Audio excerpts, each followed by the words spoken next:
ప్రార్థన చేసేవారు సేవ చేస్తున్నారు. ఇంకా చెప్పాలంటే మిగిలిన సేవలంటే అన్నిటికంటే కూడా ఉత్తమమైన సేవ చేస్తున్నారు.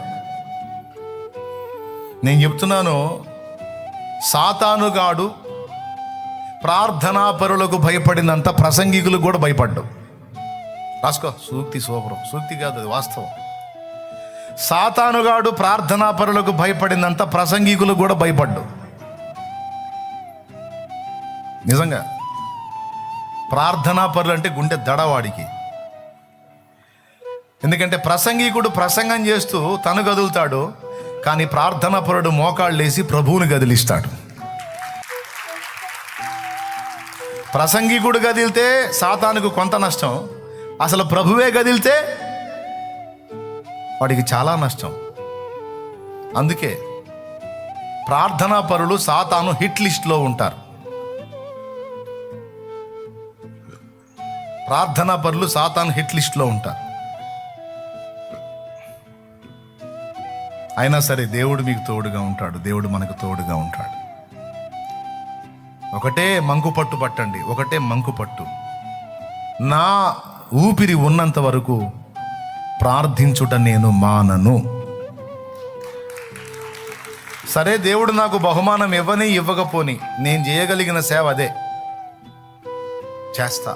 నా ఊపిరి ఉన్నంత వరకు నేను అంగలారుస్తా, మొరపెడతా, గోజాడతా. ప్రతిరోజు నా తండ్రి ముందుకి నా విజ్ఞాపనలు తీసుకెళ్ళి నా తండ్రికి జ్ఞాపకం చేస్తా. ఇందాక ఆత్మలు అన్ని జనుల కోసం ఎలా ప్రార్థించాలో చెప్పాను. అలాగా మా కొరకు కూడా మీరు ప్రార్థన చేయాలి, ఆ విధంగా సాయం చేయాలి. మీరు ప్రార్థన చేసినందుననే ఆ తలంపులు ఇచ్చాడు. మంచి ఉపదేశాలు దేవుడిచ్చి అనేక మందిని ఎక్కడెక్కడో ఉన్న వాళ్ళని, లక్షలాది మందిని ప్రభావితం చేశాడు అంటే మీ ప్రార్థనల ఫలమే. లేకపోతే నా గొప్పతనం ఏముంది, నేనేం పెద్ద మొనగాడిని అయింది, ఎవరికంటే నేను ఎక్కువ? మా అన్నను వాడుకోయా, శాలేమన్నను వాడుకోయా, శాలేమన్న నోటికి తోడై ఉండయ్యా, ఆయన నుండి నువ్వు ప్రకటించే వాక్కుల్లో జీవాన్ని నింపయ్యా, అవి అనేకుల్ని తాకేటట్టు చేయయ్యా అని మానక ప్రతిదినం మీరు చేస్తున్న ప్రార్థన ఫలమే. ఆ ఉపదేశం జీవసహితమే అనేకుల్ని తాగుతుందంటే అదే కారణం. ఒక పాట తాకిందంటే అదే కారణం. ఒక పాట కొన్ని ఆత్మహత్యలను ఆపిందంటే అదే కారణం. ఎన్నో ఆత్మహత్యలు ఆగినాయి, దేవుని కృప. కొన్ని ఆదరణ గీతాలు ఉన్నాయి, ఆ ఆదరణ గీతాలు మనుషుల్ని తాకినప్పుడు చద్దామనుకొని వెళ్ళిన వాళ్ళు కూడా వెనక్కి వచ్చిన వాళ్ళు ఉన్నారని వాళ్ళే ఫోన్ చేసి చెప్పారు, దేవునికి మహిమ కలుగును గాక. ఇదంతా మీ ప్రార్థనల ఫలం. ఒక వాక్యం చెప్పి 4 ఆత్మల్ని రక్షణలో నడిపించానంటే అది మీ ప్రార్థనా ఫలమే. మీకు తెలియదు ఆ సంగతి, మీరు ప్రార్థించినందునే జరిగింది. ప్రతి నెల అనేక మంది వచ్చి బాప్తీసం పొందారు. మొన్న ఎక్కడ ఆన్లైన్లో 4 కొద్ది మాటలు అందించి రండి అని పిలిస్తే ఎంతమంది వచ్చి నిలబడ్డారో మీరు చూశారు. ఇదంతా ఎవరు గొప్పతనం? నా గొప్పతనమా? నాకన్నా బాగా మాట్లాడగలిగే వాళ్ళు చాలామంది ఉన్నారు. వారు మాట్లాడినప్పుడు జరగని పని నేను మాట్లాడితే ఎలా జరిగింది? మీ ప్రార్థన సహాయం. రా, ఇప్పుడే ఇదే సమయం లేచి కదులు అంటే అలాగొచ్చి గుంపుగా నిలబడిపోయారు. ఆ వాక్కుకు దేవుడు శక్తి జోడిస్తే జరిగింది. ఆ శక్తి మీ ప్రార్థన వల్ల కలిగింది. ఈరోజు ఫలానా దగ్గర వాక్యం చెప్పడానికి వెళ్తున్నావు కదా, వెళ్ళు, నేను ఇక్కడ నీ కోసం మోకాళ్ళు వేస్తాను. నా తండ్రి నిన్ను వాడుకుంటాడు. నిన్ను వాడుకోవాలని నేను ప్రార్థన చేస్తానని దైవజనుడిని వెన్ను తట్టి పంపించాలమ్మా. దైవజనురాలు భర్త సేవకి వెళ్ళి భర్త వాక్యం చెప్పడానికి వెళ్తే దైవజనురాలు సెల్ ఫోన్ పెట్టుకొని చూడటం కాదమ్మా. సెల్ ఫోన్లో వాక్యం వింటే తప్పు లేదు, లోక చెత్త చూడతా కూర్చోకూడదండి. ఈరోజు నీ దాసుడు వెళ్ళాడు, ప్రభువా నీ దాసుడిని వాడుకో. నీ కొడుకు వెళ్ళి వాక్యం చెబుతున్నాడంటే, ఓ తల్లి నీ కొడుకు కోసం నీ కన్నీళ్ళు ఉండాలి. నాకు బిడ్డ వెళ్ళాడయ్యా, ఏసయ్యా, వచ్చిరాని మాటలయ్యా, వాడు పసిబిడ్డయ్యా, వాడు తెలియనోడయ్యా, నీ పక్షంగా నిలబడ్డాడయ్యా, అయ్యా వాడి నోటికి తోడయ్యుండు, నీవు వాడిని వాడుకో అని అమ్మ కన్నీళ్ళు, భార్య కన్నీళ్ళు.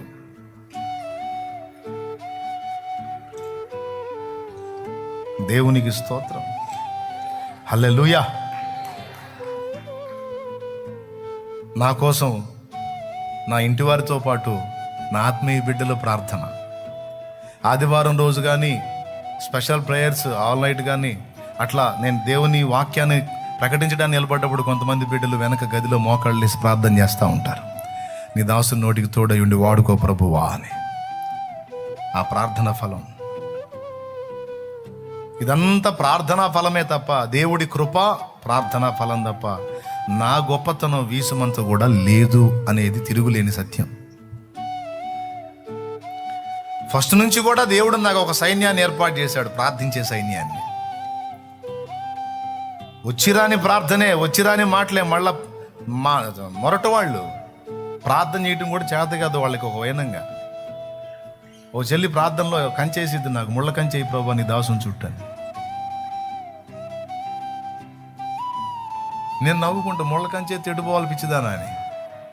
అంటే నా సెక్యూరిటీ అన్నమాట. అగ్ని కంచె వెయ్యి అంటామో లేదా ఇంకొకటి అంటాం, రాగా ప్రభా నీ దాసుని చుట్టూ ముళ్ళ కంచేయి ప్రభా, ఆ ముళ్ళ కంచె దాటి ఎవడు రాకూడదు అని.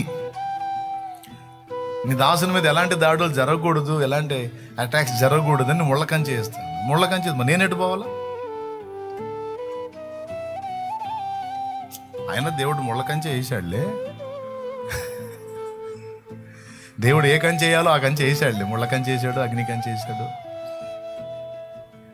ఆ వచ్చిరాని మాటల ప్రార్థన, ఆ చిన్న చిన్న పదాల ప్రార్థన నాకెంత బలాన్ని చేకూర్చింది అంటే, మీకు తెలుసా, ఈ పరిచర్య అంతటికి మూలం పునాదిలో జరిగిన ప్రార్థన విద్య లేని పామరుల ప్రార్థనని మీకు తెలుసా?